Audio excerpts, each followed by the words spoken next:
since we have a little bit, we're still waiting for folks to come in. Just give me 1 second here.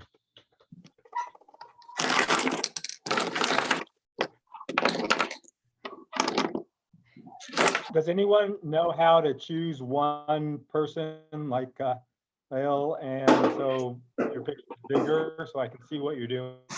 Yeah, so once we get started, I will I'll mute everybody, and we'll also spotlight Lael's video so that it should fill up your screen. So yeah, we'll take care of that for you in just a minute here.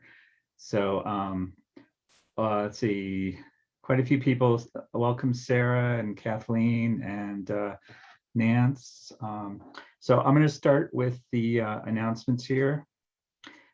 So my name is Ed Narvaez, and I'm a member of the Boulder Art Association. I'm hosting the meeting tonight along with Jill, who's helping us with logistics and so on.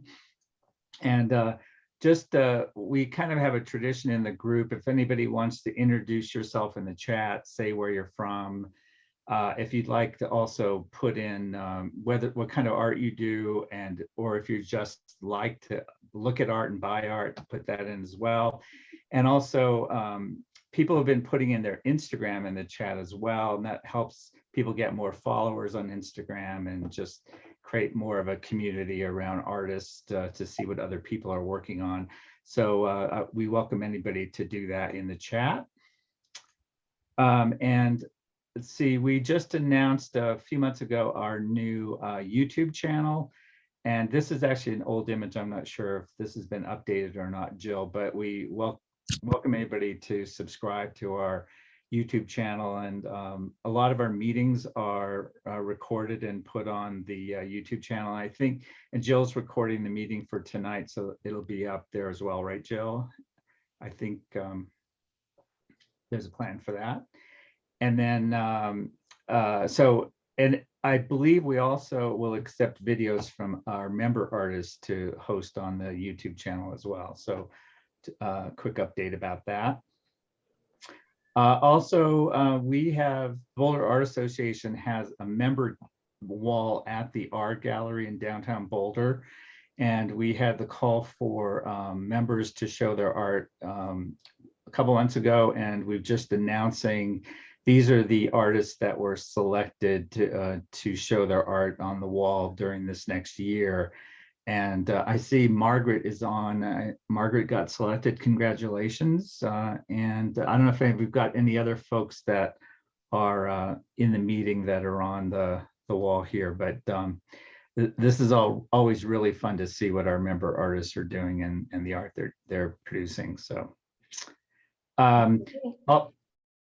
also, we have the sheep show at the art gallery as well. This is a matrix of 8x8 paintings that our members did. And that's going to be up through through May 9th. And then we think it may actually move to another gallery in Boulder afterward. We're still working on the details on that, but so that people have been really loving this show, and I encourage folks to stop by and see that. Also, I want to announce our May member meeting is coming up on May 11th, Tuesday, 6 p.m. And that is with Anna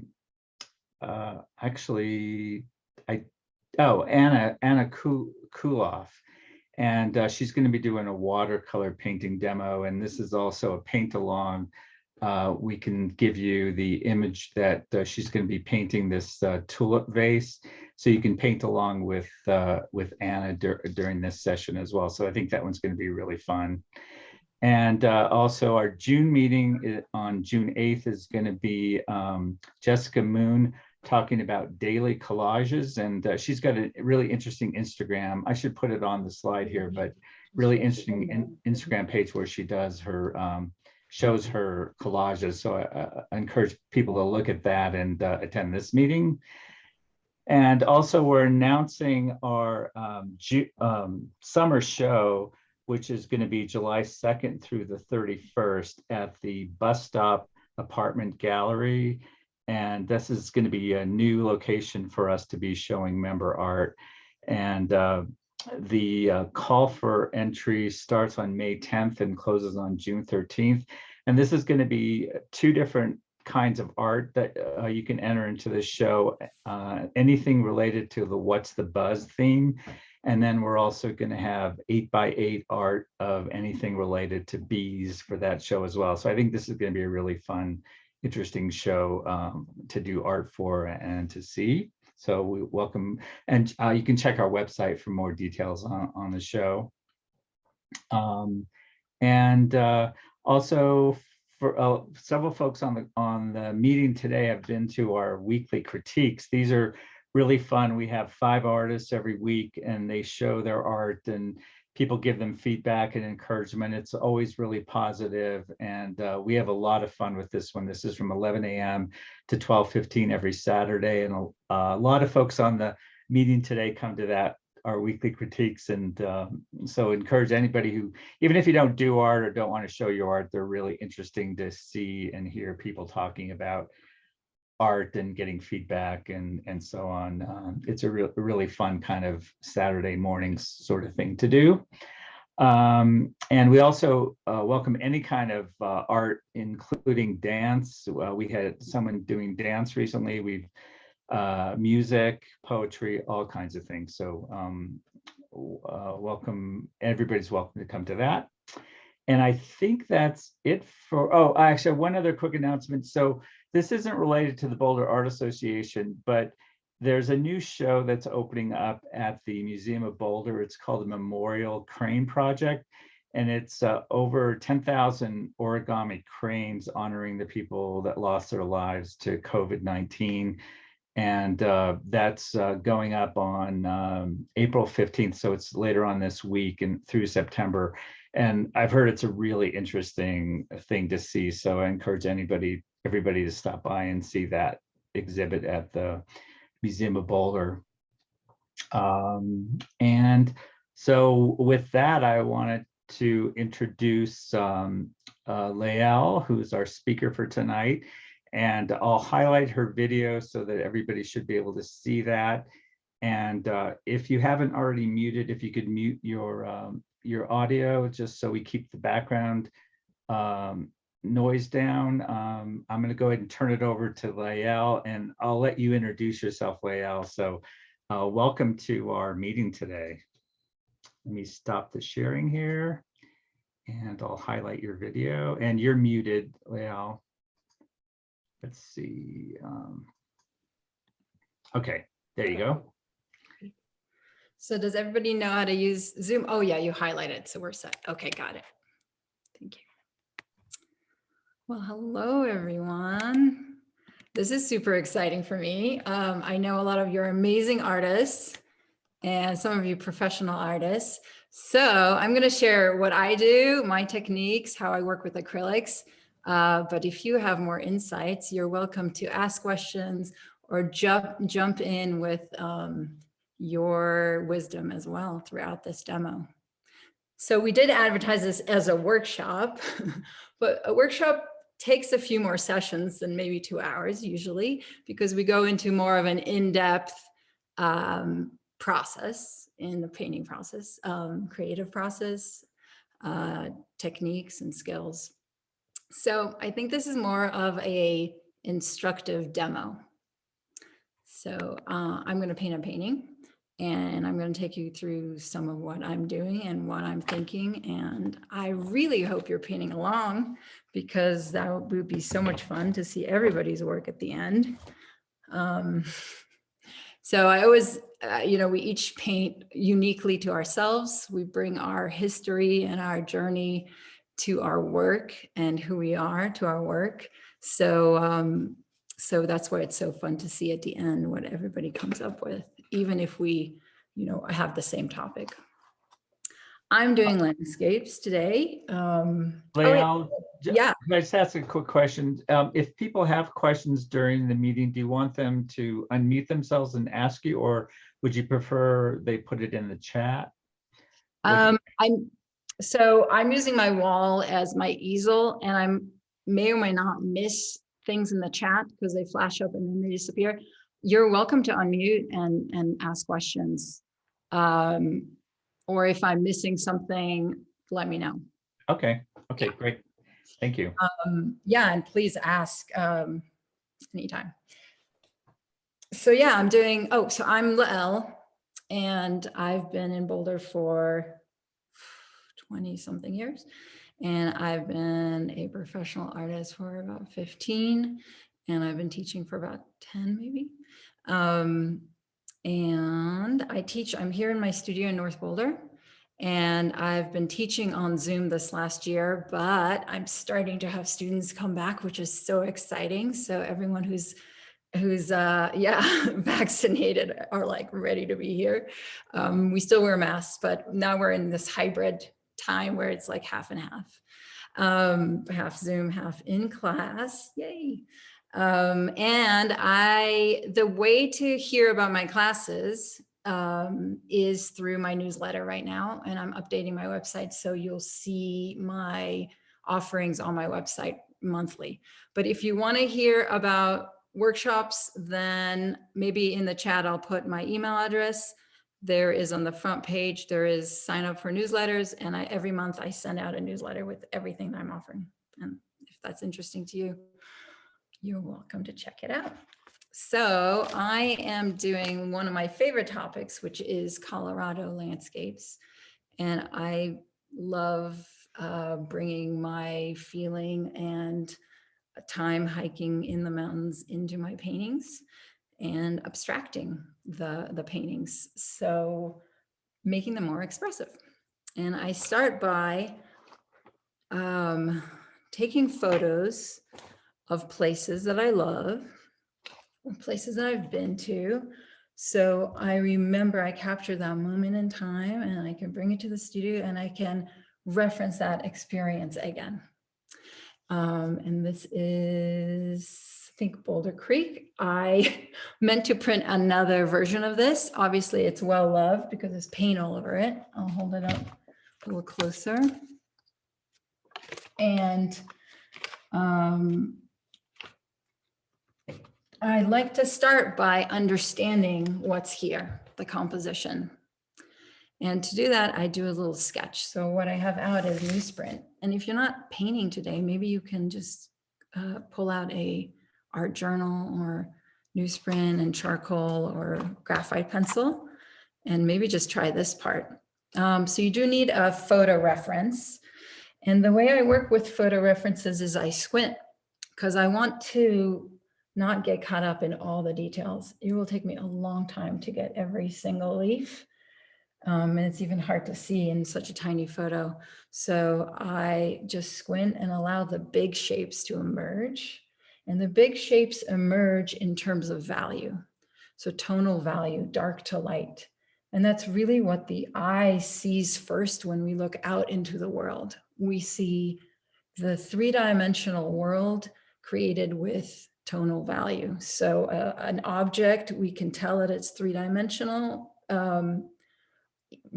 quickly because of dark and light. And right, because in low light, things look flat. And if there is light and shadow, then things look real dimensional. And also that's true for space.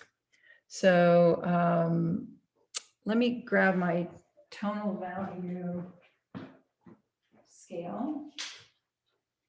So a value finder. And these are really handy to begin to train the eye to see that range of value out in the world. So translating color into value. So in this case, how dark is dark here? How light is light? And I can see where it falls in this range of 10 steps from black to white. And this really handy for plein air painting, which I'm going to start again next month. Great, so I'm grabbing my charcoal, and I'm not going to draw this entire thing, and that might take a little long, so I'm just going to make a smaller rectangle, and maybe I'll try it a couple times just for practice. And I'm going to squint and find the big shapes that are emerging. And as I'm working with this, I can edit the photo.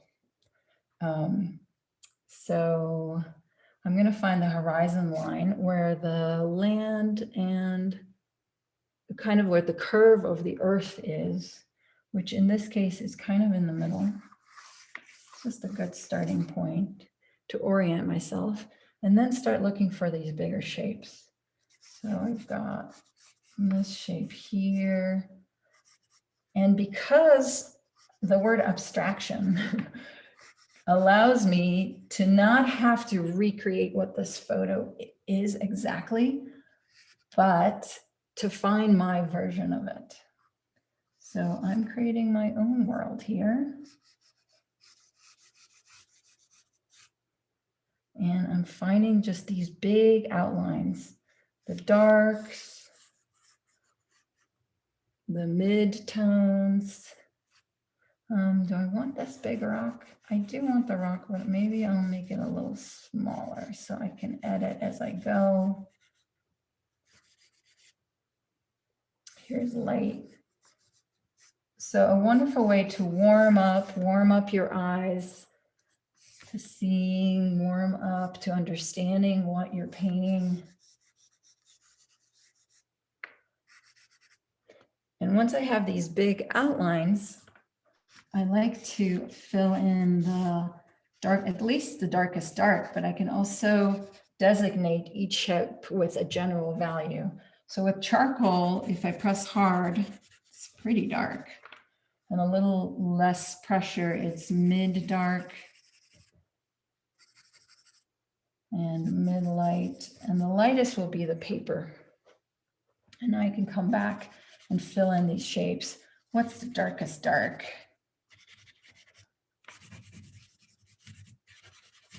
So a good way to just see really if the composition holds up and if there's anything I really want to change about the way the composition is placed. And I can do that even before I get paint out. Yeah, this rock's just feeling a little awkward. So when I get to painting, I think I'll make it even smaller. So some mid.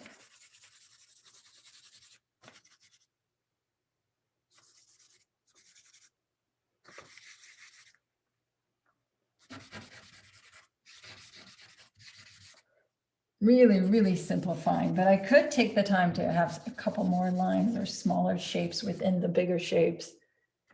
But we're moving right along.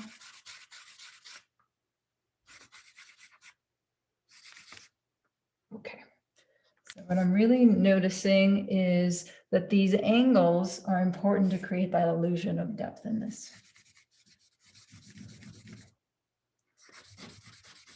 And then it's a really sunny day and that the shadows in the trees really hold up this photo and composition. Okay. So I'm going to go on to my painting, to starting my painting. I could have all these sketches. I could do it again and change things if I want. Maybe I want to have the horizon line move up or down to allow for more water or more sky. Or add more trees or remove trees or crop it in any way. So there's an opportunity to do that in the sketching process. And now, of course, charcoal is very messy, so it's everywhere. So I just put a stain on this canvas. This is the canvas I'm going to be painting on. The stain's a little tacky still. And why put a stain? I'm sure a lot of you have experience with that. Sometimes artists put complementary color as a stain, complementary color to the main color that they're going to be working with. Sometimes if you're painting a warm day, a warm feeling, then a warm stain will create that warm glow.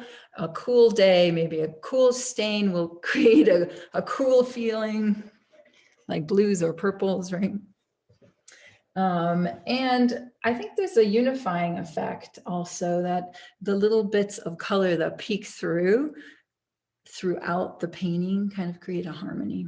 It's kind of a gift that just having this as a base provides. So I'm gonna grab a round brush. I'm gonna show you my palette. It's a little embarrassing because it's very messy right now, but I work on a glass palette and I'm working in acrylics, and I add a gel medium to my acrylic, and the gel medium gives it gloss and also extends my paint and slows the drying process down. So in the supply list, I only listed 2 sets of primaries, a cool set of primary and a warm set of primary. But if you have experience with that, if you've already had experience mixing color, you understand color, you know how to get to a color, then you can always add more to your palette, of course. Greens, ochres, browns. So here's my palette, just a quick peek. And it's a glass palette. So every time, instead of disposable palettes, I scrape away the old paint. I spray it down, I scrape away the old paint, and I can put new paint and just reuse. It's very thick glass. All right, so I'm going to create a black. I'm going to use like a burnt umber and a phthalo blue, or raw umber maybe. I think it's nice to mix my own black and not paint, because Van Gogh did it. Van Gogh mixed his own blacks, didn't use black out of the tube. But sometimes black out of a tube, I mean, it's, you know, a lot of artists do use that, but sometimes it creates a very flat effect. So if I use black, I like to mix other colors into it. But I'm mixing right there, this raw umber and blue, and it's looking a little green. So I'm going to put the complementary color red into it just to bring it to more neutral color.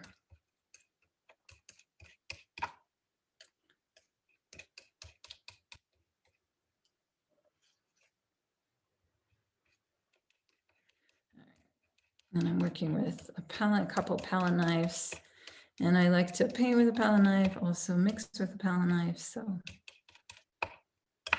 or a painting knife actually has that curve in it. All right, I think that's about it. It's a little green, but it'll be fine. So I'm going to take a little bit of this paint and add a drop of water to it. I like to work with acrylic thick, like heavy body acrylics. And because I like that texture, that juicy experience of painting wet in wet. But if I want the paint to be a little more fluid, then I add water to it. Okay, I better just get going here. So my horizon line, and squinting at the photo and finding these big shapes.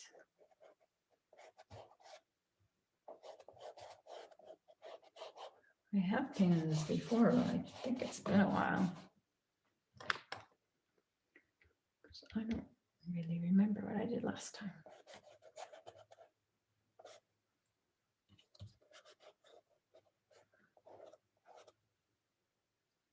That's interesting.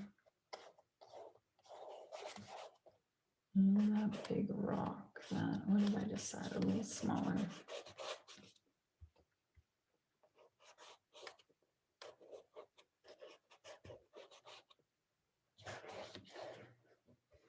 And so I'm gonna, again, like in the charcoal drawing, I'm gonna fill in the areas that are really the darkest areas in the photo that I want to hold in my painting. And there's great trees and shadows here.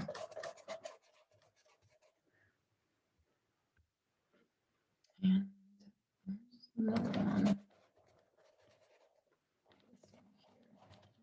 Shadows.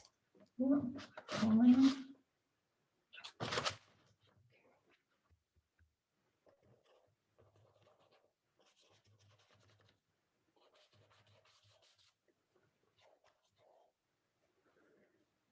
And I'm not too worried about, getting this exactly like the photo. I don't want it to be exactly like the photo. I want it to be a new version based on how I'm doing today. As long as it stays on the wall, that'll be great. And perhaps, a couple more little rocks. That's looking fun. Seriously. It's magically sliding away. Woo. I might need a nail. Okay, well, I'm gonna hold it up for now.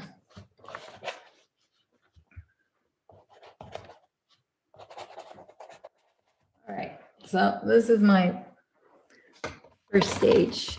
I like to work with bigger brushes because then I don't get caught up in the details. I can simplify. To abstract for me means to find essential elements in the painting and to simplify. So I like this 1-inch brush, and I have a 2-inch brush as well that I work with a lot. And it's great for bigger canvases. So if you haven't tried working with big brushes, I recommend it. You can even just buy house painting brushes, like a 1-inch house painting brush, and give it a try. So I'm going to start with dark value. So I can either go dark to light or light to dark. And but because this is acrylics, I can actually bounce around. Acrylics are so forgiving.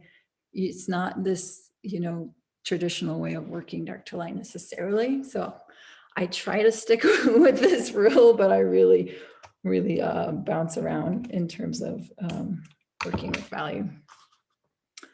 But I guess the principle, the reason behind it is that when you lay down paint, you can immediately see where it falls in terms of value.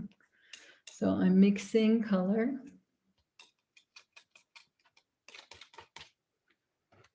Can show you, I'm mixing the green.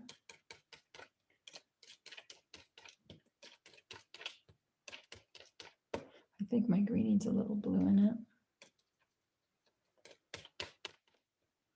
And I'm mixing enough that I can stretch this green darker or lighter, warmer or cooler.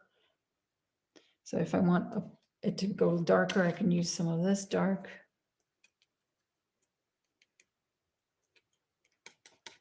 If I want it to go lighter, I can split it off and either add white or yellow to warm it up. Because as I'm squinting at the photo, there's a variety of greens in there. Do you always mix it so it's homogeneous, or do you leave some of the pigment not mixed? Oh, thank you for asking that. I love, sometimes it streaks because it's not completely mixed, and I love that effect.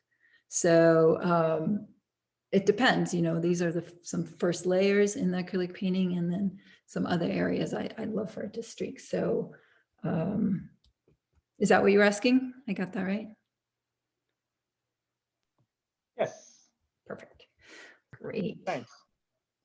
So I'm just starting. Now, of course, Zoom, I think, shows the screen even darker than it is. So I might move through the dark value a little quicker so you can actually see variations. But I'm placing, so, there's so much detail, and yet I have a painting to do in less than 2 hours.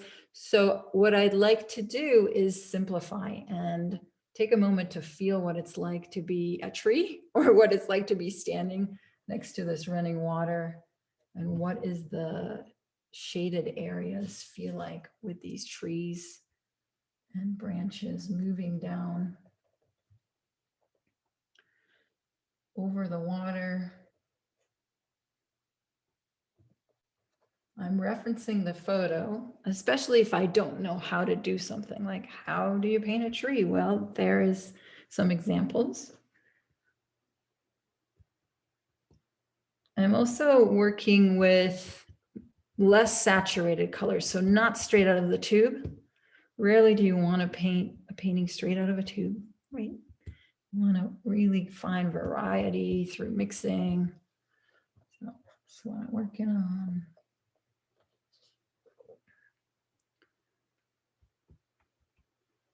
And sometimes it is appropriate, but I limit how many, I work with a limited palette here.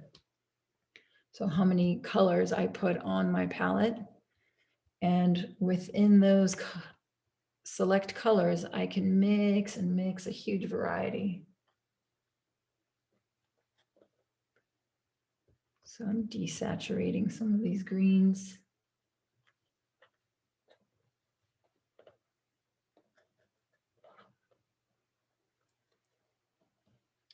So I'm working on this in a select area at a time, but in general, I want the whole canvas to arise at once. So where else does this green want to live?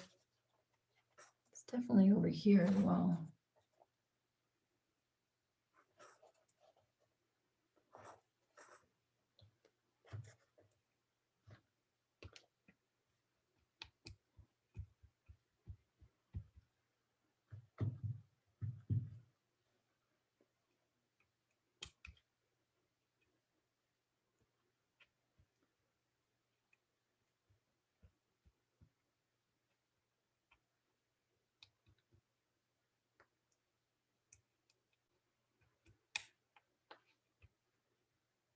Okay, mixing some other colors. The other thing about acrylic is acrylics dry fairly fast. So if I want, that's why I'm focusing on some areas more than others. So I want the things to blend together. When I'm wet blending, then I have to come back to those areas right away. Or if I want, I'm gonna have to put a nail in there. Why?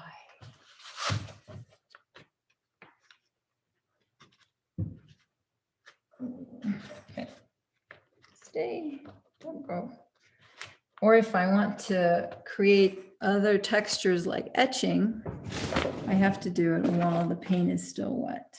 So I'm just going to grab the other end of a paintbrush and I can add some details and etch right through to the yellow. So that's fun.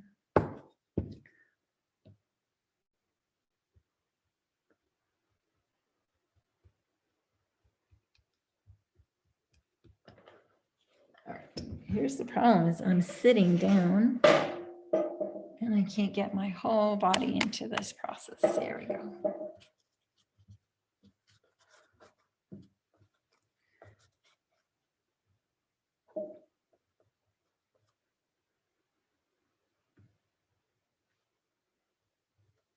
So again, acrylic is so forgiving.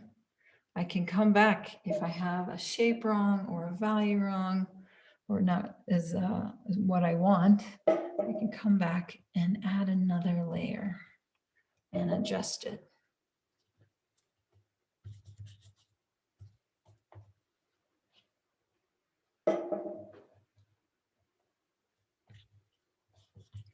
I've got this bright yellow and I like that yellow, so I'm going to see where else it wants to be.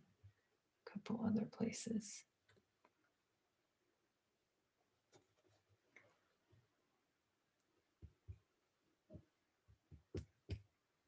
All right, so playing with these trees.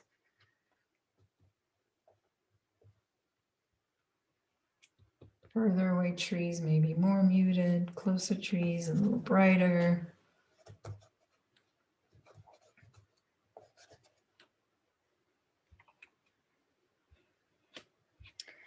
And some of these colors exist in the water as well. And water is another place I love to play with abstraction.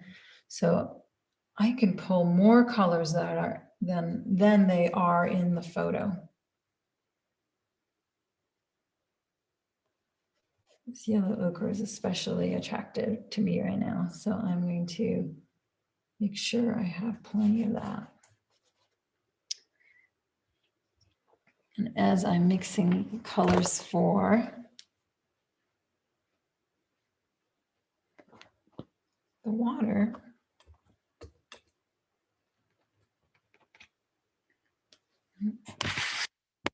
We mixed lots of different colors. And I'm working with watercolors now.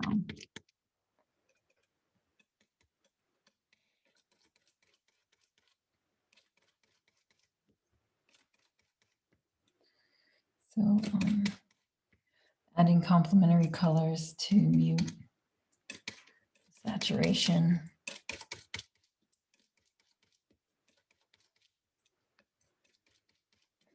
Adjusting the value.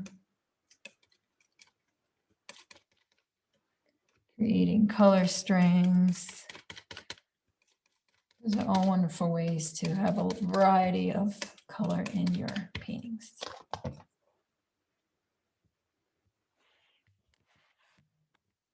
And when I load my brush, I take a lot of paint. So there's a lot to play with here and continue to move before it dries. So because it's wet and wet, they can blend together right here on the canvas.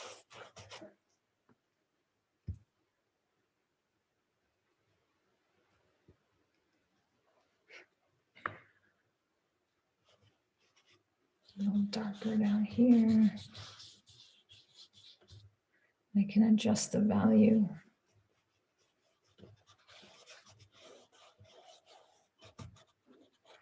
This is also a process of a leap of faith, especially when you're working with the ground, because you don't quite see how it all fits together until all the pieces are applied.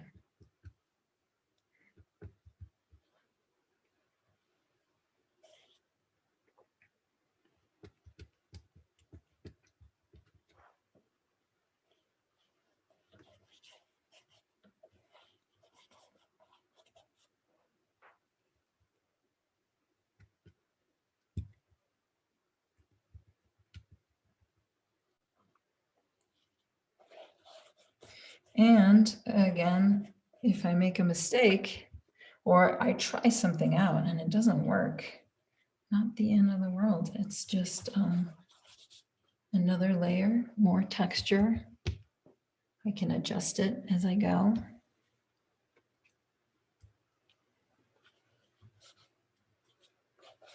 So there is a lot of dark reflections here.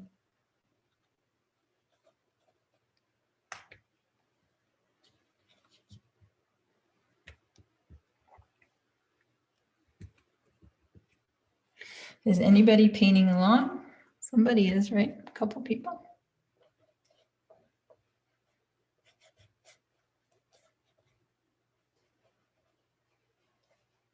Are you trying the wet on wet technique where things blend on the canvas? I'm putting paint on canvas. I don't know if it's painting. Well, paint on canvas is painting.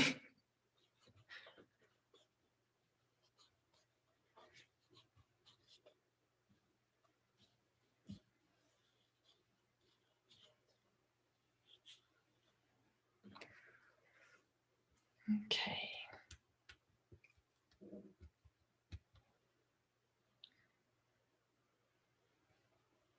So some artists pick their palette, like the colors that are going to end up in their on their canvas beforehand. Some let the photo determine the colors they're working with.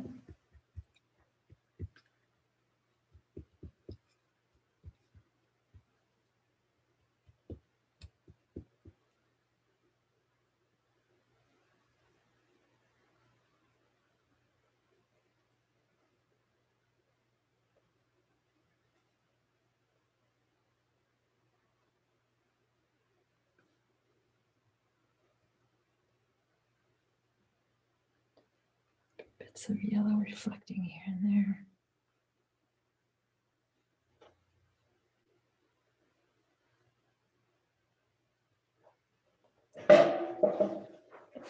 Okay, I'm going to keep moving. Now I have a lot more to work with that I can always adjust. So these reds.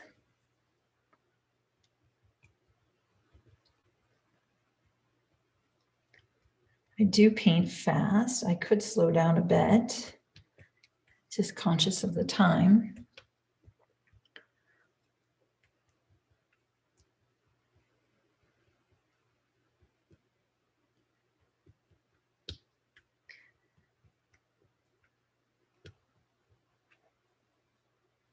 Let's see how this color works. It's good, but I think it needs to be adjusted a little. When I don't have as alizarin crimson is what is asked for here. So I'll pull that out. Okay. A little darker.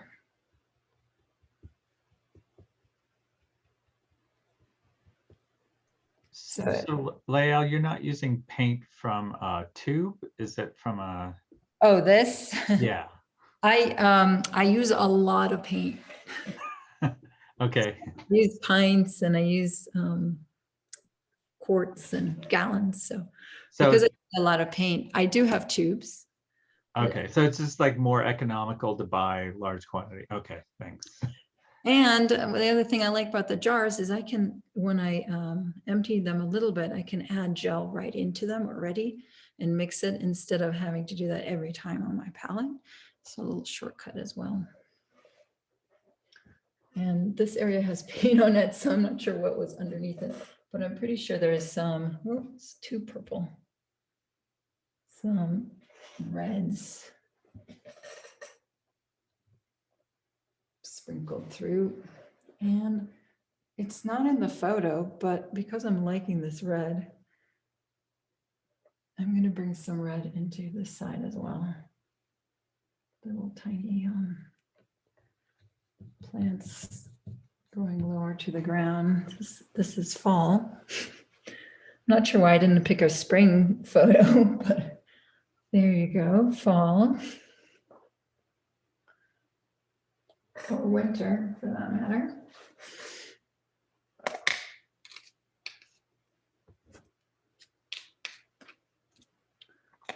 Okay, I'm going to keep moving. So I really want to put in the sky soon because I'll change the whole kind of balance in the painting. But before things dry, I'm going to make sure there is some trees. Oh, wait, one more spot.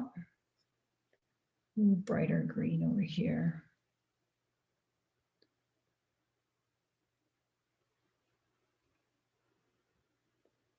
Some brighter greens.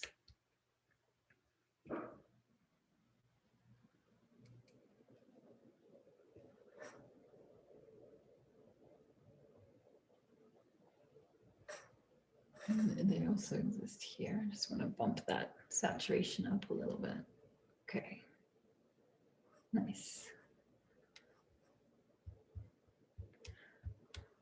So it's important to keep sitting back or standing back and looking at the whole thing as it emerges. It's easy to get caught up in any one area, but how it's a painting is appreciated from, at least 5 feet away. So how does the whole painting come together as you're working with it?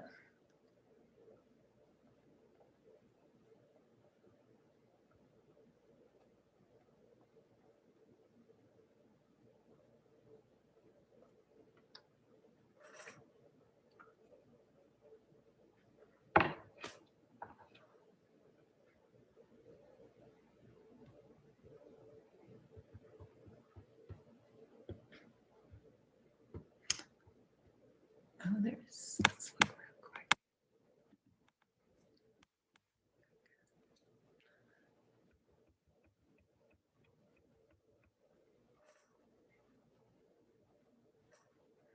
And so I tend to put more saturation in to my paintings than they actually exist in nature. But I'd like to do that in a balanced way, in a harmonious way, where the kind of muted tones support the saturated colors.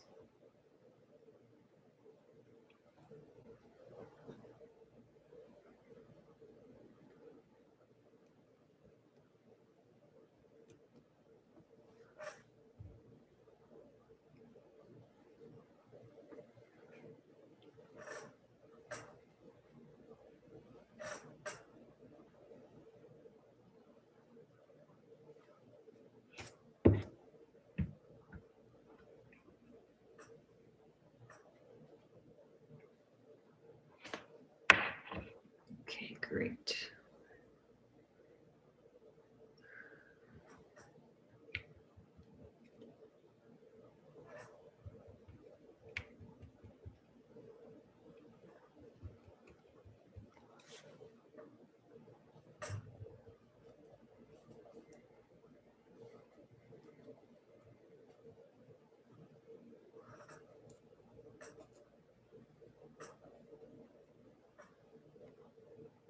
So this is a good time to put a little palette knife.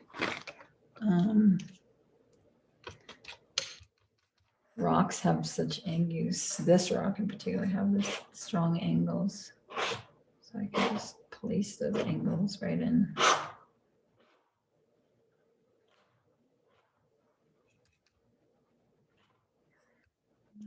Darken it. Really checking the value as I'm squinting at the photo.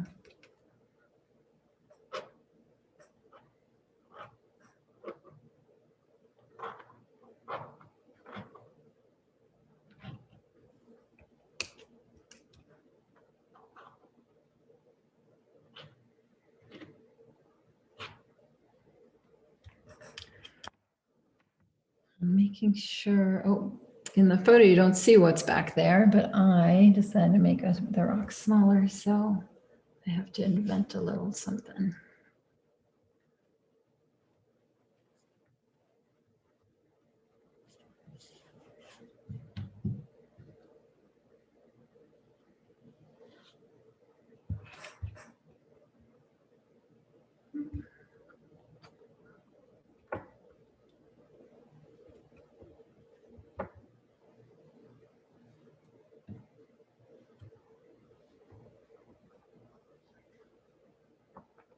Great. All right, on to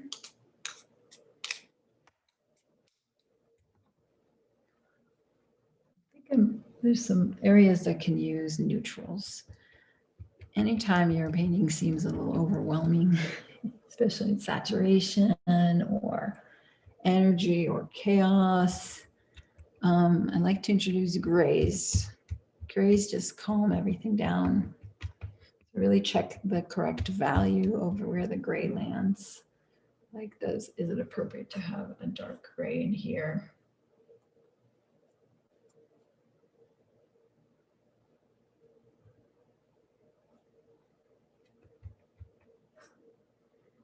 That's more here, especially when there's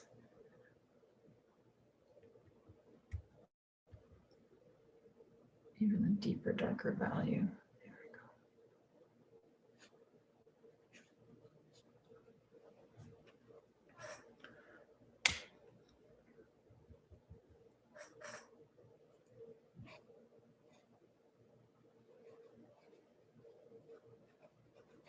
Another thing to keep in mind is edges, blended blurry edges or hard definitive edges. Variety is the spice of life. Variety is keeps the eye, the viewer, interested in your painting. That's what I found. So it's always this balance of variety and harmony.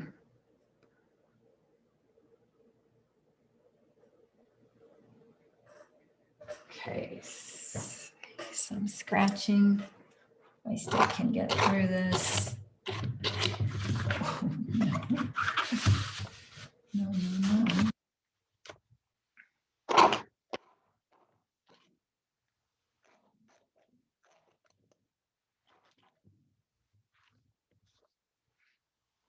God damn about you.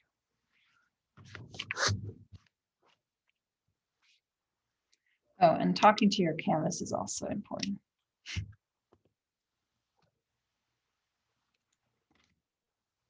Great, so I can adjust some other things, but I'm going to put in the sky. I don't want to leave the sky to the very end. Some artists start with the sky, and I do that a lot in plein air. Almost always, oftentimes it's some of the lightest value in the painting. Some artists start with the sky, some artists end with the sky. It needs to be part of it because it'll change the whole balance. in the painting. And I think I'll use a brush this time. I'm gonna clean my brush, dry it.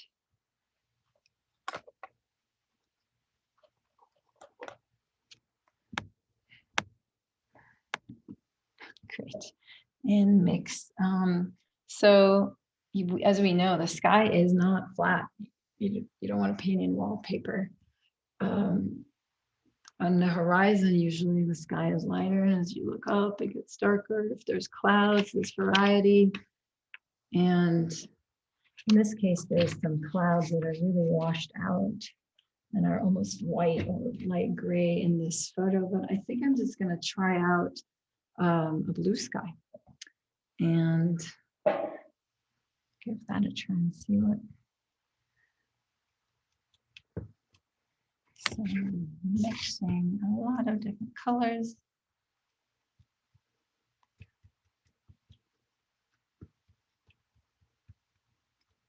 Keeping it light. And again, I love this look of painting foreground, background, background, foreground with acrylic paint. And so I'm painting the very background, the sky, and I can edit any element and introduce the new shapes using the sky. That's really bright, isn't it? So I'm going to desaturate it a bit.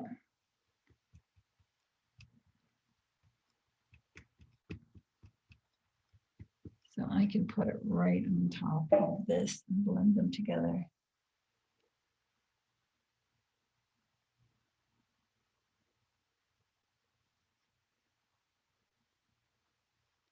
Good, that's a little better.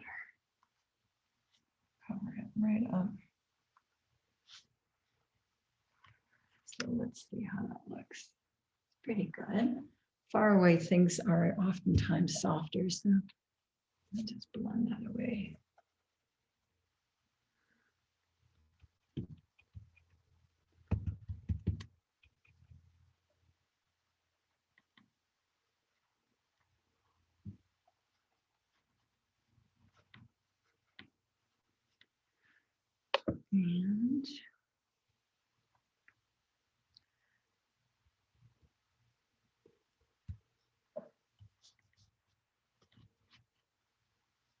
And this is a good place, and oftentimes, let's see, in the trees and water, where I'm letting some of the paint streak. That could look interesting selectively. Okay, now I can come back and balance any area of value, light, surprise colors that might want to show up in there to enliven the whole. And a really good time to play with adding sparkle or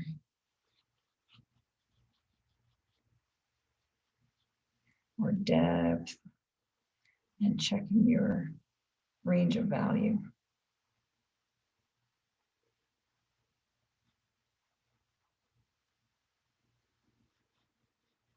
See how that's working. I like that there. I like it less here, so I'm going to try that again. I think I want, well, let's give it a try. Yeah, I think I want a little yellow in there.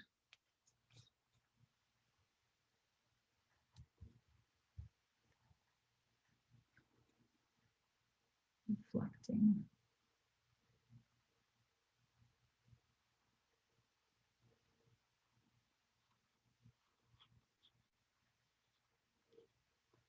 Okay, that's fun.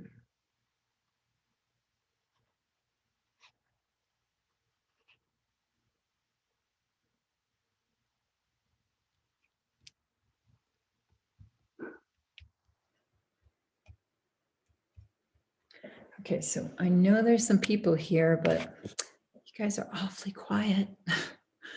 Feels a little bit like I'm painting by myself in my studio. Hey, we're all muted. I know, I was just gonna say that. We're all muted. But we're all here. We're all here.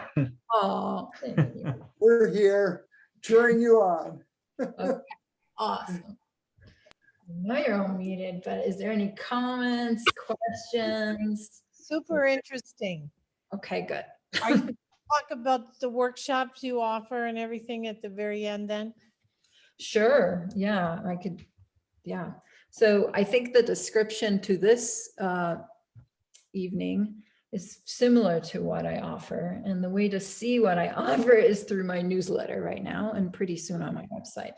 But my newsletter, you can sign up to on my website, and I send out emails about workshops and about shows coming up. And yeah, it's a lot about acrylic painting and working with acrylic painting techniques and skills you can use. We usually pick a subject matter for the month and do 4 sessions per month. And I demo during class, and we have time to paint during class. And then we share at the end of class and clarify questions or see what worked and what didn't work.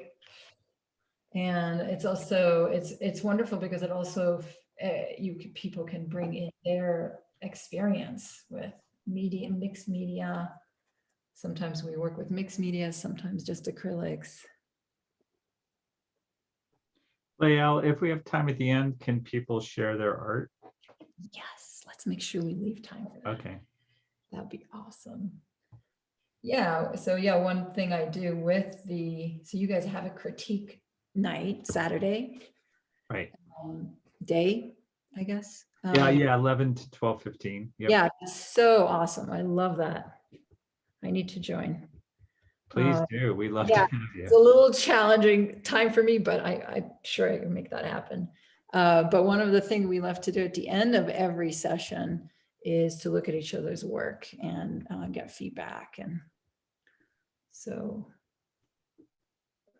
yeah, now I am, I feel like the thing has been laid. I can adjust. I can see how my eyes moving through the canvas, what I like, what I don't like. I can come back and adjust anything. Like these feel like they're just stuck here. So I can mix a color within the same value or around the same value and play with these shapes just a little bit more. Introducing a little purple, and this feels a little flat, so I want to bring in a little more reflection right into here. Right on top of what was there.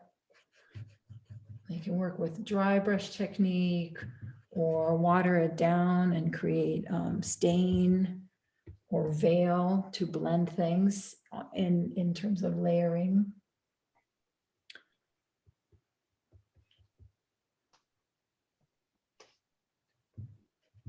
And so how much of this value works and how much saturation? Okay, I'm going to stand back for a moment. Just look at this because it's a little low to work with. So I think this can be adjusted here. Bump this rock so we can see it better. Good. This is a little busy, so I can simplify it with a bigger brush stroke.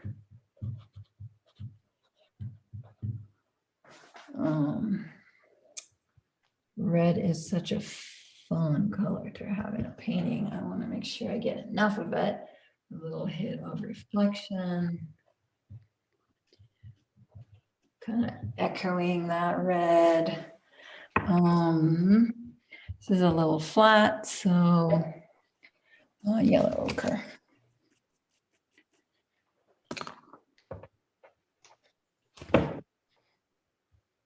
Can add a little value range in here.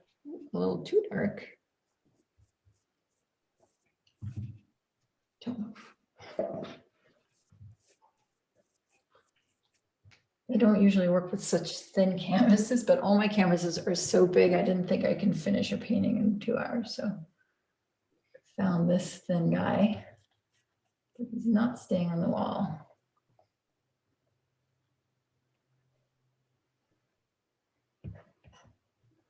And this orange, just want a little more of that.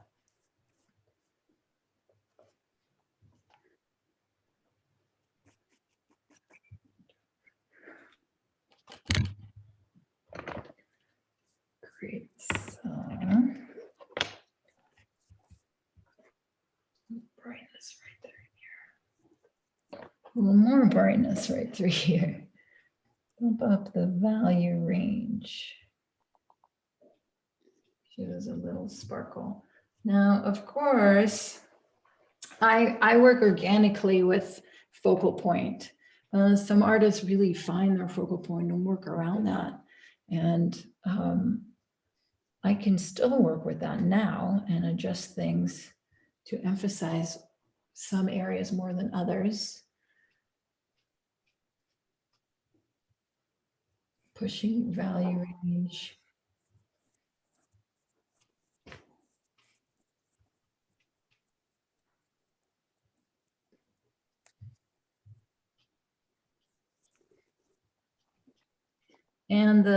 And be really forgiving with myself if it goes the wrong way, if I'm just having a bad day or it's just too chaotic.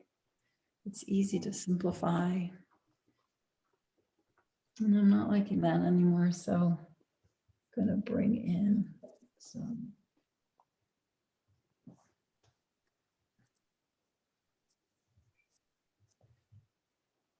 You know what, it's the shape. It's bothering me.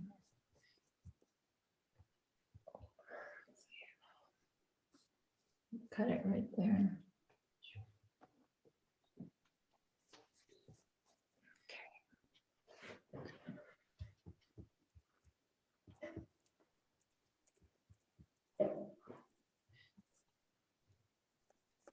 Didn't quite get it.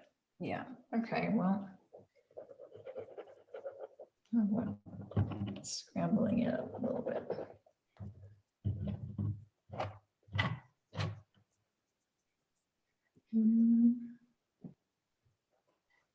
Okay, so that's working. I can enhance the depth by pinning the space back a little.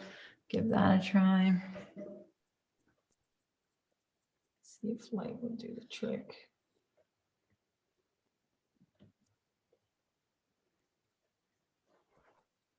And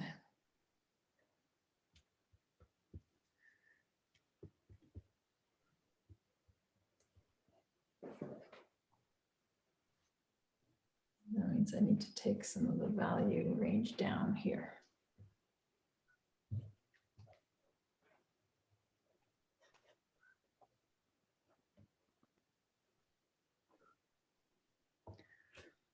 Right.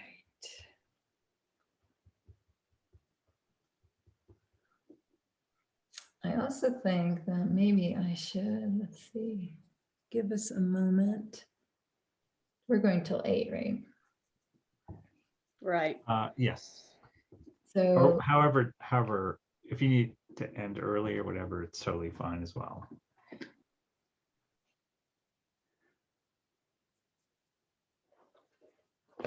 okay, yeah, I'm going to look away from this painting for a moment. So when I come back to it, just a minute or two, just looking back to it, I can see it new again. I don't know if you've had that experience. Oh, there we go. I already see. And actually taking a photo of it or seeing it through the Zoom image, I see it differently, right, than staring at it. And different things pop up around, different value ranges come up. And I noticed that I want to add a little more dark here. So I'm going to do that. And then maybe we can open up to more questions. If anybody wants to share where they're at in their painting process.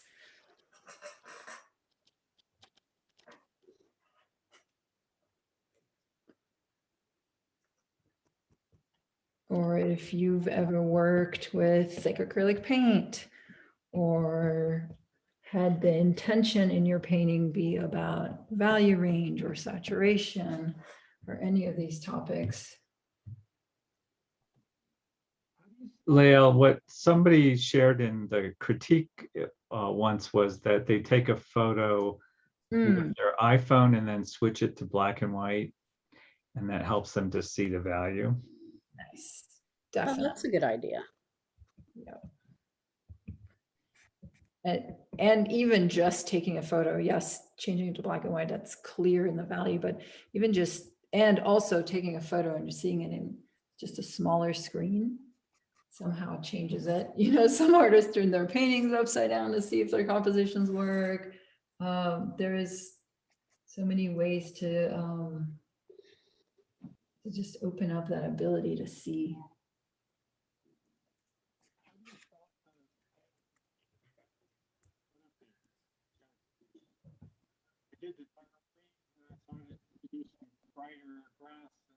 Oh, we can barely hear you. Is that any better? Oh, Yes. much How- better. How do you stop all the different pigments from getting all muddy together when you're putting kind of wet acrylic on wet acrylic? Yeah, awesome question. Mhm. It's an acquired taste, and I welcome muddy because for me that's the range from saturated to neutral. So I'm working hard to muddy my paints. So depends Well, what maybe not as much as I muddied mine, so. right. At some point it's like, yeah, which is Yeah. mixing it together.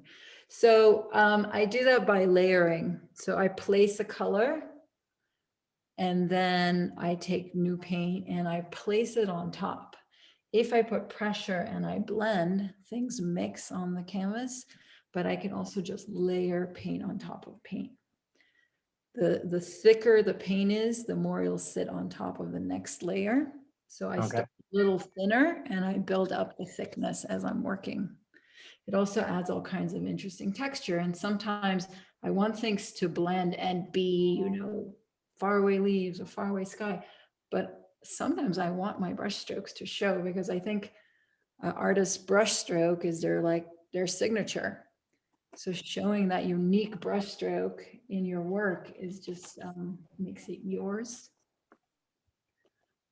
So working on finding what that is for you, what's that unique brush stroke. And it's true for artists who do mark making, for example, not just working with brushes, but working with other mediums.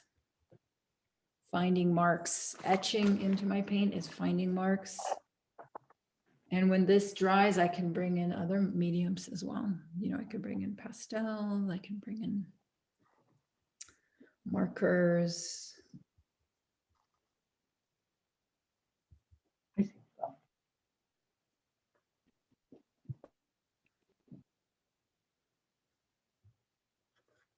And I work a lot less today with my palette knife than I normally do, but palette knife is another way to find variety of marks.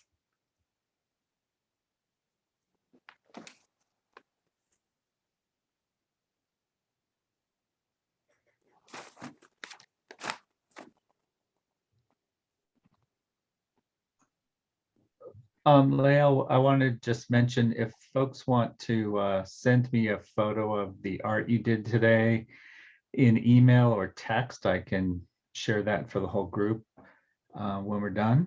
So I'll put my email and my text in the chat. Excellent. Yeah, and we can take time tonight as well. So what I'm doing now is, again, how does my eye flow through the canvas? Is there any places I like? Is there any places I don't like? Like, what's that? Why is that missing?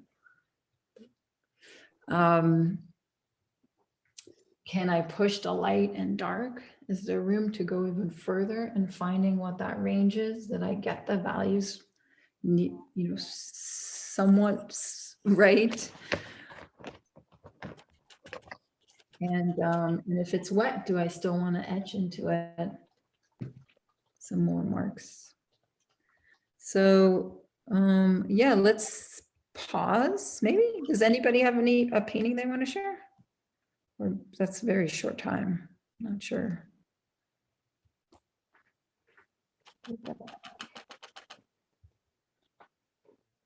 Happened, but I'm gonna just keep going, and if anybody has a share, then we're here.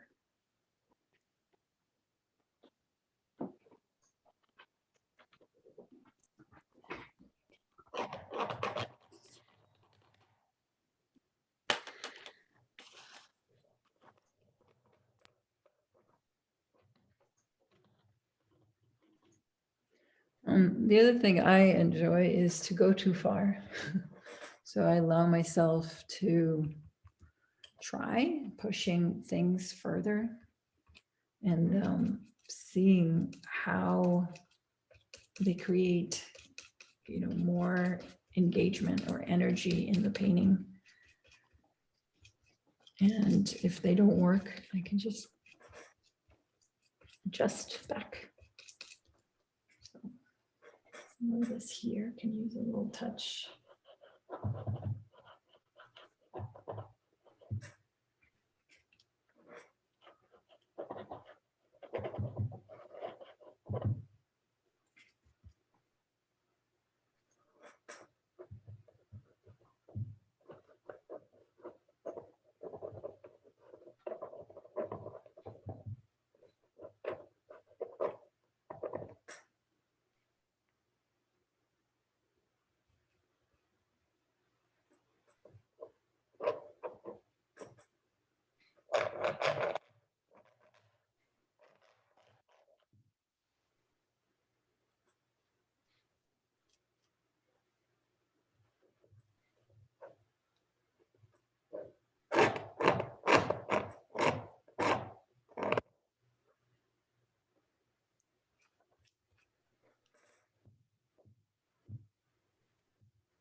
I think it's also important not to, as I'm obsessing, right? Not to obsess, because, well, that's an obvious one, but to keep moving, to keep it, if you want to adjust your painting, not to obsess over one particular area, but adjust, see if that color wants to live anywhere else. And then keep standing back and looking at the whole, because anywhere at this stage of the painting, I think there's like different stages to a painting. And in this stage, anything you add is going to adjust or change the dynamics and the balance in the whole. And so to keep touching paint and standing back and looking at what's been done, what's been adjusted, because sometimes that's all it takes, is one area fixes another area.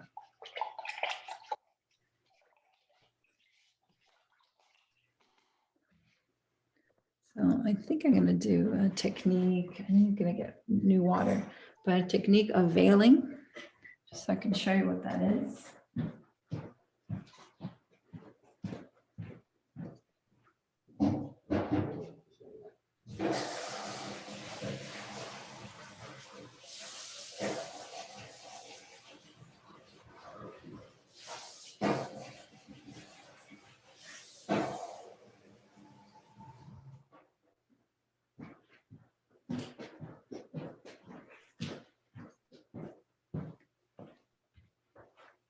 So veiling can be done for so many reasons and in so many ways.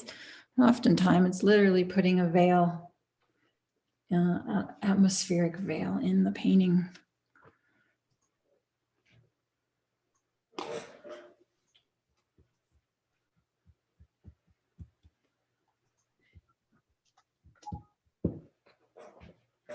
Make sure I Have a clean rag.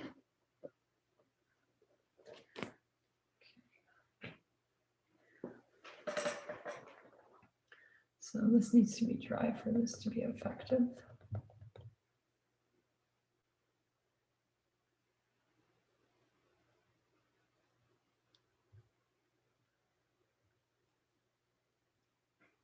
That was dry.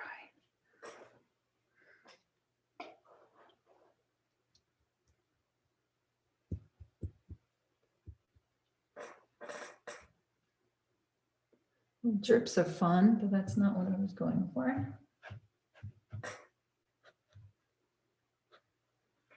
Okay.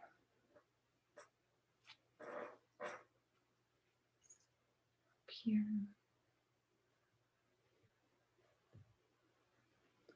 I think I want a few sky windows as well.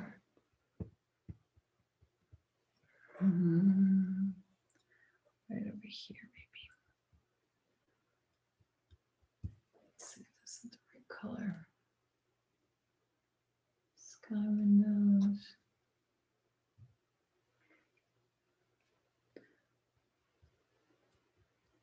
Tree windows, sky windows, something like that.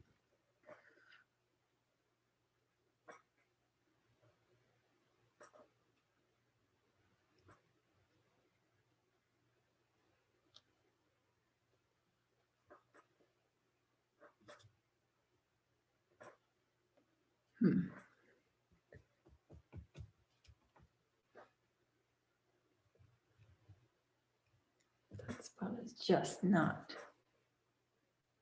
cooperating.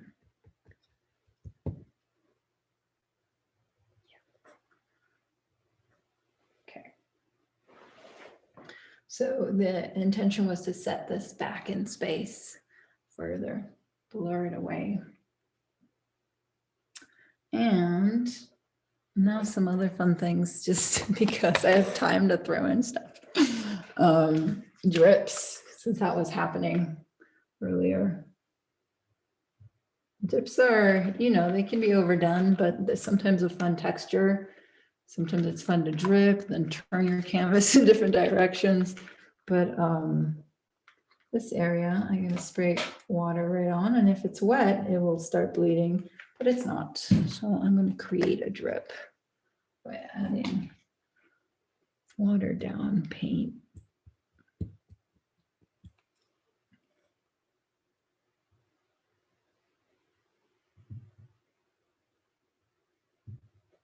Or the effect of kind of bleeding into or watercolor effect on top of thick acrylic paint. So playing with textures, thick textures from really thick palette knife to watered down watercolor, textures, edges, value range, saturation range. And continuing to make sure that it holds up in terms of variety, but harmony. In a landscape, oftentimes we're looking for that depth of field and how to create it. So the things that are closer will be more saturated and bigger.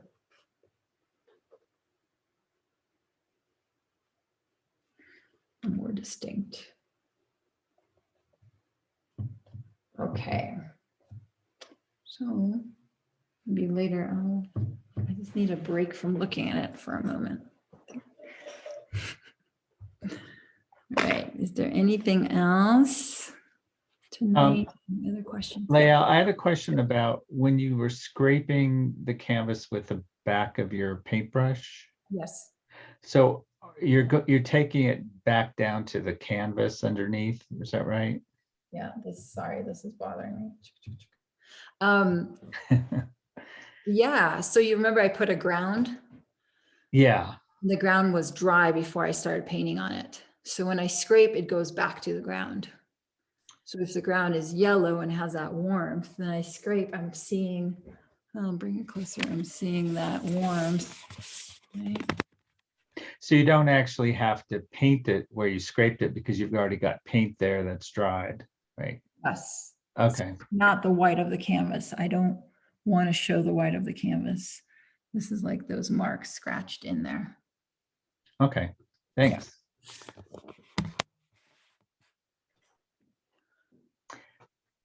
Let's see, we had, can I show what I've been working on, Lael?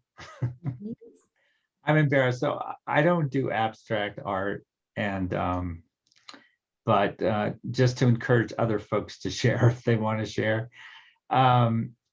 So I did marker on a little tiny, I do artist trading cards, which are 2.5 inches by 3.5 inches. So this, I used marker, and I was trying to follow along with what you were doing, and my sky was orange because your sky was orange to begin with. So I had to keep the orange there. But this is my take on it. I had fun with it. It was like really freeing to let myself just do something completely different. I love it. So, because I'm a realist painter, and this is very different for me. Yes.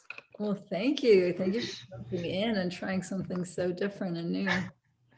Anyone else want to share? I had a looks like, question. Oh, is it okay if I ask a question? Yes. sure. So I think rocks are hard to do, and I'm looking at your rock, and Oh yeah, it's not quite done, is it? Yeah. well, it just seemed like it had kind of a mushroom on the top and then some nice dark values. I was just wondering if you were leaving it like that. It's missing its light. It needs at least 3 values to be like, okay, this is a 3-dimensional thing. Okay. So, yes, totally. So I would mix.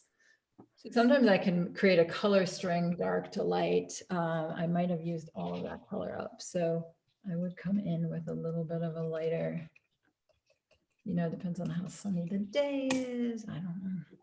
So I need to recreate some of that color and in a lighter value.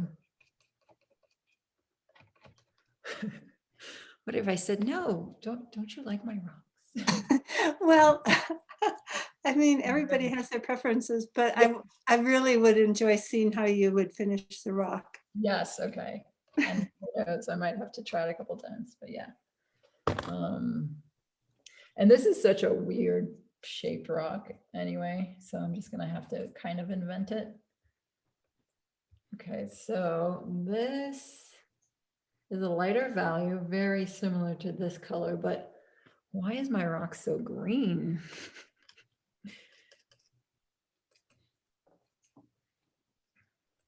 Yes, some rock. Okay, I'll give it a try. Palette knife, slightly lighter. What is this shape? So I think I have 2 rocks going on. So I think I have this one here. And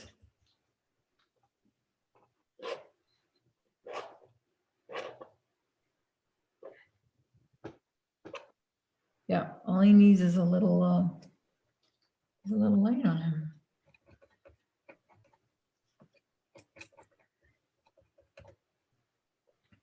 What else is going on? This way.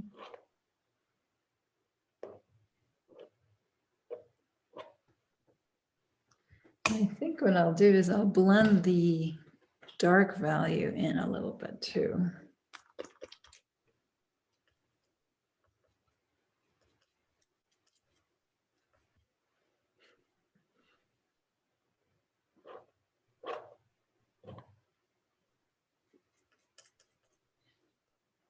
So it's less.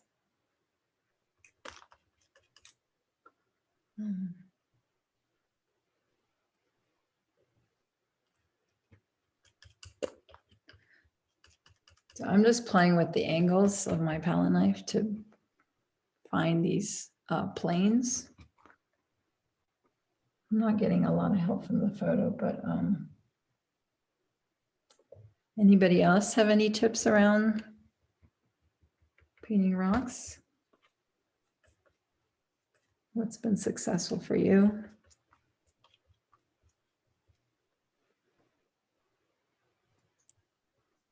I'm struggling with a rock right now. It's a rock that 4 of us are sitting on. And I'm trying to include some depth, but, whew, and I'm using watercolor. Uh-huh. So, Yeah. Yeah, with watercolor, you kind of have to plan where your light's going to be. right. And then you can always bring in more shadow underneath everyone. And to show that they're sitting on something, Right. Yeah. So this rock keeps morphing, and I'm liking it less and less. So I'm going to edit my rock and just cut into it a couple times. See, the good thing about abstract painting is, if it doesn't work out, you just go with it. And see if I can find solution here. And also in acrylics, if this is really horrible, I can just paint it all blue and start again.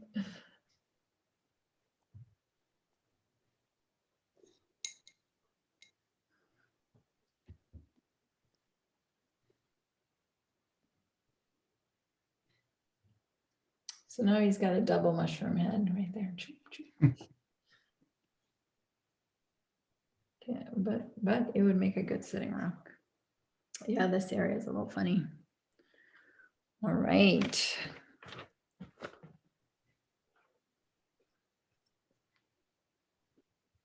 So Lael, I assume you think about where the light is coming from, the sun, when you're starting a painting.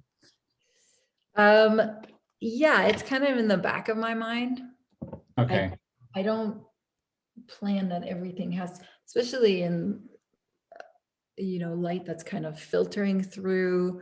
If it was a very distinct shadow cast by the sun or by the light, then yes, I would have to really consider it and see the direction. But I don't keep that rule, because especially in nature and through trees and reflections, light bounces around. In this, I'm not sure. It's like cloudy and there's kind of filtering light. Plus it's abstract, so it could be coming from anywhere. Hear that. Like, I don't let it limit where the lights are. I can keep adding more light sources if I wanted. Right. But I'm not, there's kind of a soft light. There's light, there's definitely sun and reflections and areas on the water and on the rock where there's light and shadow. So is it coming from here? Probably right above. Right. But it's less important when it's not realism.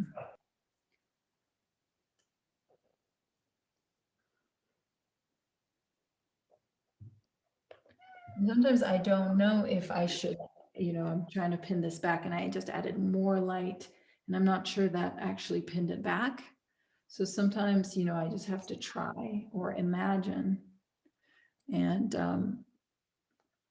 having it be a little darker is actually going to work better. This water source here.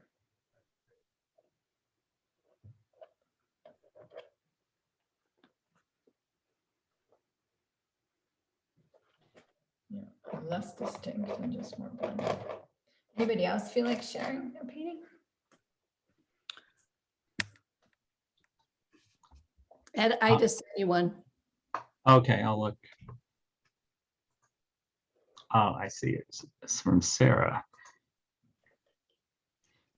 In progress.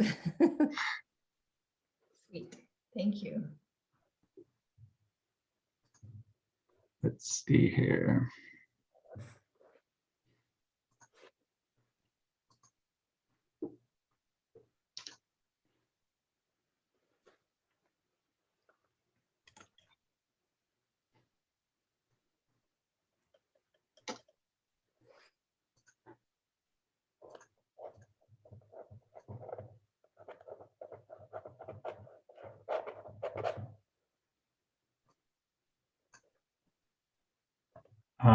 So is it okay if I share this, Lael? Yes. Okay. This is from Sarah. Nice. So Sarah's joining us from Connecticut. She comes to our critiques every week, Oh, sweet. and she's an incredible watercolor painter. You can tell. Very much in progress, but making good progress. Yes, making awesome progress. What tips can you give us? I don't have that much experience with watercolor, although I water down my acrylics sometimes, but where are you heading with this, or what, how are you working with value in this painting? So I guess I had tried. I guess I'll talk first about kind of. I guess I start with my lights and go darker. Mhm. And in the distance, I want things to be a little bit more fuzzy and not as defined.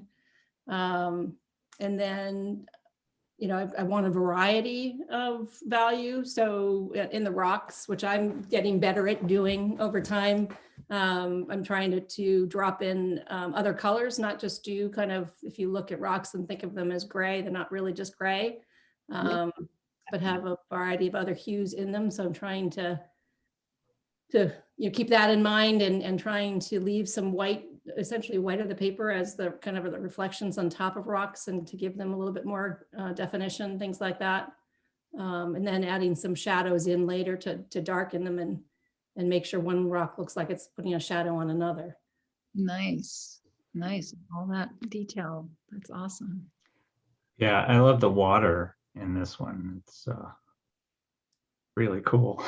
Oh, thank you. I'm trying to get the motion and the line that kind of goes across through the center is hoping to look like foam, of a wave. So I'm still working on that piece of it. It definitely looks like a reflection to me in the water. Mm-hmm. Yeah. Great. Well, thank you. welcome. Thank you for sharing. You're welcome. Anyone else want to send me their art, or you can also hold it up if you'd like. And I don't want to hold you up, Leal, if you want to keep painting the rock. I can hold mine up real quick. Okay, great. Okay, let me, Jennifer, right? Let me Right. let me highlight your video for just a second. Okay. Okay, go ahead. So this is a picture that I took in Maine a number of years ago, and I've just sent away, and I got it made into a canvas. So that's what I'm trying to. You don't have to squint too hard for it to look abstract, kind of, right? But that's what I'm shooting for, and I do well when I layer watercolors. Otherwise, it looks very fourth grade-ish and like blobs. That's Nice. great. That's awesome. But if Sarah has any Yeah. anything for me, please. I think the one thing that I kind of see overall is you don't have a lot of depth in terms of value. Right. All kind of middle value. So I think that would help a lot. Okay. Where you have your lights, medium, and darks. So add more depth. Mm-hmm. Okay. Thank you for sharing, Jennifer. Sure. And looks like Kathy, you want to share, so let me highlight your video. Oh, nice. That's super great, but it was a quickie. Very nice. Is that watercolor or what is that? That is watercolor. It was handy. I can do acrylic. I've got it in the other thing, but my husband's in the room where I do the messy painting. Watercolor's not messy, so I can do it in here. Yeah. I think it's great. A nice, Lovely. value, right? Nice range of value, and also muted to saturated tones. Great. Yeah, and great water. And soft, far away Water. mountains. Thanks, Kathy. Anyone else? I'm trying to see if anybody's holding anything up. Okay. Well, we'll go back to you, Leal. I don't know. You think you're done, or did you want to do some more painting? I could. We're getting close to time, so. Yeah. I'm just quickly just reading through.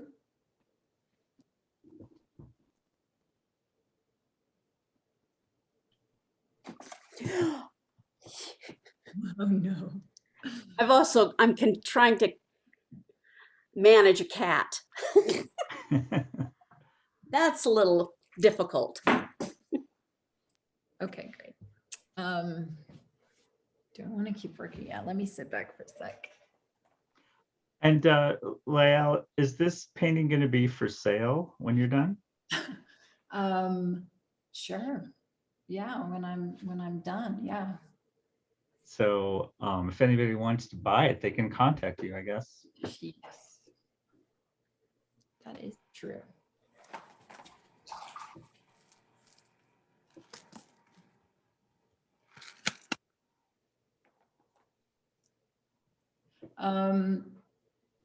Let's see. Lael, noticed you use two fingers every once in a while. And can you tell us about your process, what you're doing there? Yeah, absolutely. So I'm sitting back and I'm looking at the hole. And when my eye gets stuck or I'm wondering about an area, because I've abandoned this photo quite a while ago, right? I've created my own world. Maybe it was inspired by this place, but now it's just a completely new place, right? It's not exactly that.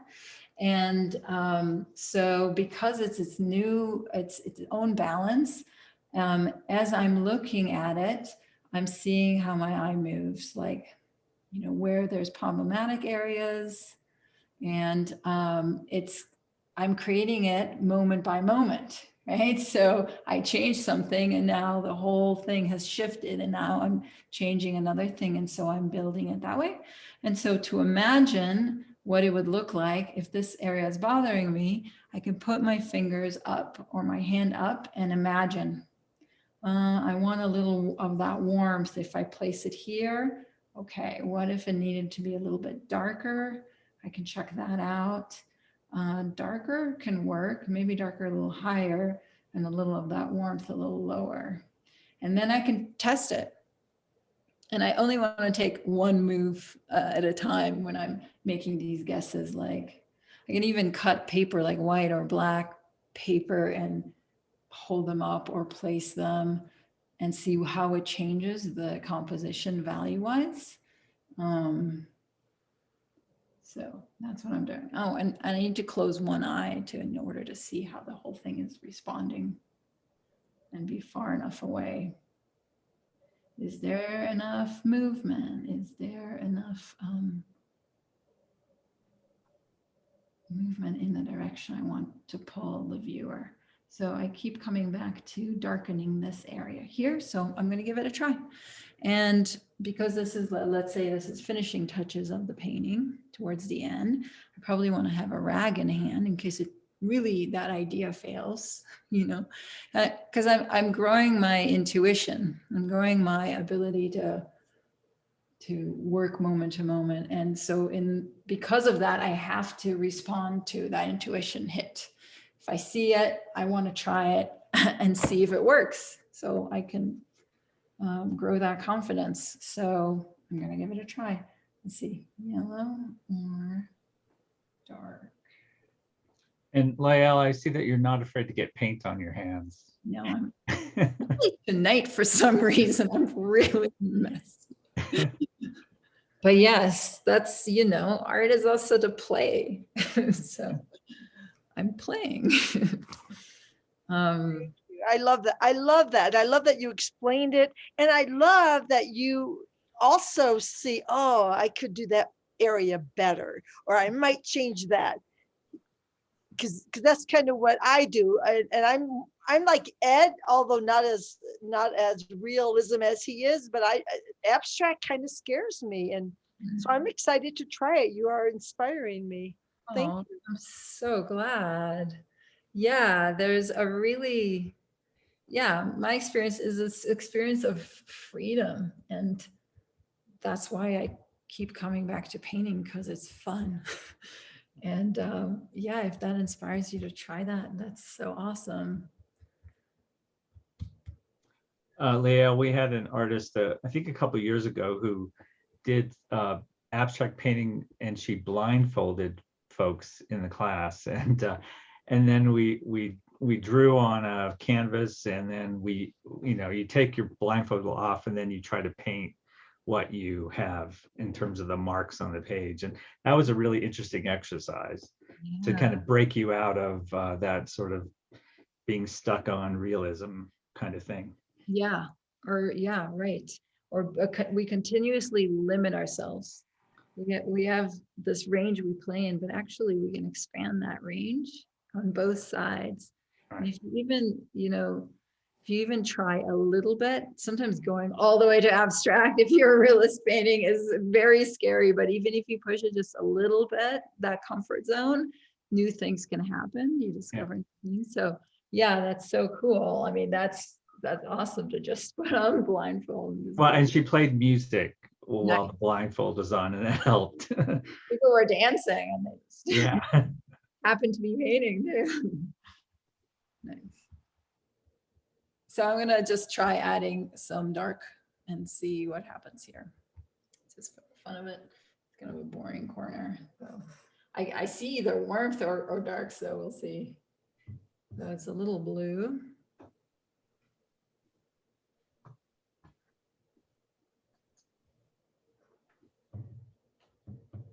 I'm going to place a little and see, and place a little more and keep looking.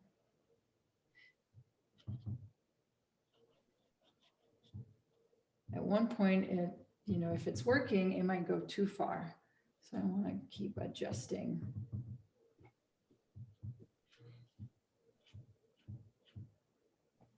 Yeah, that's pretty cool. That's working.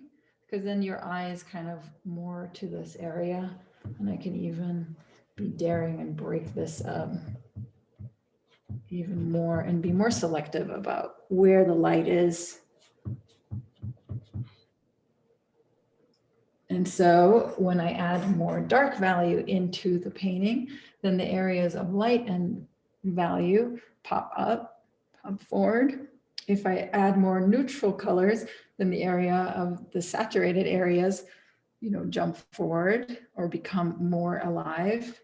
It's all in contrast to other elements. Everything is connected that way. Leal, do you ever do like a glaze on top? A color glaze? I don't. Acrylic has this plastic finish. It's very, very durable. So I don't put a glaze. I do have not like a varnish, but just like if you wanted to change the tint slightly of a color, like doing a really light glaze on top of it. Yeah, so that was the idea of the veiling, was along those lines. But yeah, if I want this to be kind of a late afternoon sun suddenly, like I want to warm up that sky because you liked the orange sky originally, that's what you're working with, and I want to change that, then just putting that.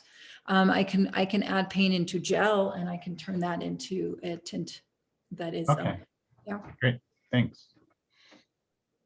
Okay, so let's do one last round of shares and questions. Yeah, anyone else want to share? Let me check my email.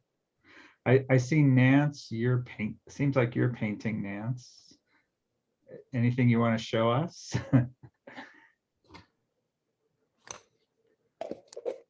Okay, now can you hear me? Yes. Okay, I'll hold it up and you can take a look. Nice. Oh, great. Wow. Oh, beautiful. So really pushing those edges, a variety of edges, those soft blended edges. Well, there's a lot of fog in this picture, a lot of like low settling fog. Is what you call it. Yeah, and so the interesting negative, it's almost like playing with positive and negative shapes. So like the interesting way the light of the cloud moves into the light of the fog, into the light of the reflection, creating this really interesting path and these shapes that are really. And then the foreground has these just weeds reflected in the pond. Nice. There's Yeah. there's power to the simplicity of where it's at. Yeah, Even- it's very simple picture. It's just a page from a calendar I saved. A I'm photograph. I'm getting a Georgia O'Keeffe feeling from it. Mm. Yeah. Yeah. Nance, what is your medium? My medium is acrylic, It is liquid, actually liquid acrylic. Mhm. I like it just the way it is. I love it. I love your clouds. Yeah. And yeah, and the foothills. You know, I haven't used the palette knife much in my, I do abstract acrylic paintings. And I haven't used the palette knife much. And so I was looking forward to using it today. And I did the weeds in the front, the foreground with the palette knife. Yeah, they're really energized. I really like the way they came out. Thank Yeah. you. Yeah, Nice. thanks, Nance. Uh-huh. Anyone else? Let me see if I can look at everybody's gallery view here. Oh, so I. Oh, Marilyn, right? Oh, good. Let's see. Please. Okay, Marilyn, we've got you spotlighted. You're muted if you wanted to speak. There you go. Okay. I don't know if I can get it all in there. Nice. Yeah. Lovely. Yeah. Pull it back just a little bit further back away from the camera and then the whole thing. Oh, there you go. Yeah. Nice. I really love how you made the hill and the trees darker in value and really set them away from the back hills and that warm glowing light that's moving throughout the painting. And that mountain behind it's got that sort of atmospheric perspective. It sort of moves it into the background. Yeah. Not finished, but it was fun. I really enjoyed that. Great. Thank you. So much. Thanks for sharing that. Let's see. Anyone else want to share? I'm trying to look. Oh, Jill, hold on a second. Let me highlight your video. Jill, you're muted. Hello. So I decided to do an ink drawing. Yeah. Cool. It's better further back. Well, just the energy that you transferred into the. Yeah. That's nice. Work today, but yeah, I did it with my little bamboo stick. Wow, cool. That's a lot of energy. I needed to get some energy out. Again, the simplicity, right, of these negative and positive shapes and how like. It's just kind of fun. Yeah. Yeah. Just thought I'd share just something out there. Yeah. And you could also go back with like a ink wash even for different shades if you wanted to, have different values in there. But I love it the way it is. Yeah. Very cool, Joe. Very Yes. cool. Thanks, Joe. Thanks. Anyone else? We're about out of time here. I don't see anybody else with their hand up. Dale? Oh, okay. Just a second. Let me highlight your video, Dale. Yeah. Let's see. I just joined. Here's a painting that I've been working. Wow. It's almost done. It's from a picture I took of clouds. So I've been working on that. I'm still not quite done with it. Is this And- oil? Yeah, what's the medium? Oil. Wow. Amazing clouds. Beautiful. Yeah. And so cool. So anyway, no. So I just joined. I just moved to Boulder. So anyway, I'm happy to hear from all you guys and learn and everything. So Well, yes. Thank you for sharing. It's really a really beautiful painting. You'll have to enter that in our summer show. When is that in the summer? It's in June, July timeframe, and we'll have more information on our website. But yeah, it's an incredible painting. Thank you for sharing. Yep. And yeah, and welcome to Boulder. Yes. Let's see. Anyone else? Oh, Lorelei, looks like you're sharing something. You want, if you want to show your art, I'll highlight your video here. You're muted, Lorelei. Well, maybe. Okay. There you go. I am having a very hard time getting my laptop to show. I can't figure out where the camera is. We see it. We see it. Okay. I want to put some trees, some black trees in there, but this is the first time I've used acrylic, so it's kind of weird and different. Yeah. So real What are happy. you used to? What mediums are you used to? Oil and Yes. wood. I'm more of a sculptor. I'm not a painter. So Nice. Well, thank you for jumping in and trying it out, a new medium. Yeah, it's it takes some getting used to. Definitely. But you know, I love the idea of working. that's all I can do. Yeah, holding it up. I love the idea of working with acrylic paint as a sculptural kind of way, in a sculptural way, because In a sculptural way, yes. Okay.